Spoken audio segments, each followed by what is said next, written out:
السلام علیکم ورحمۃ اللہ وبرکاتہ۔ قارئین و سامعین، مزید ایک ویڈیو لے کر آپ کے سامنے حاضر ہوئے ہیں۔ امید کرتے ہیں کہ یہ ویڈیو آپ کو پسند آئے گی۔ عنوان ہے شب معراج میں فرشتوں نے پچھنا لگانے کی تاکید فرمائی تھی، مگر آج لوگوں نے اسے بالکل چھوڑ دیا ہے۔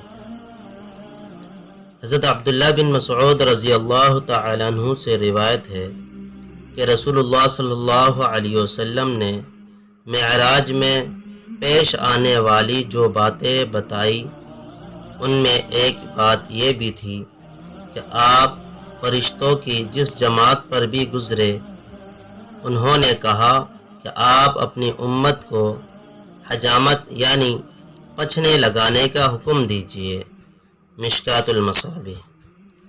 عرب میں پچھنے لگانے کا بہت رواج تھا۔ اس سے زائد خون اور فاسد خون نکل جاتا ہے۔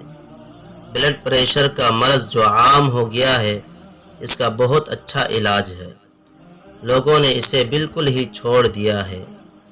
رسول اللہ صلی اللہ علیہ وسلم نے اپنے سر پر اور مونڈوں کے درمیان پچھنے لگوائے تھے۔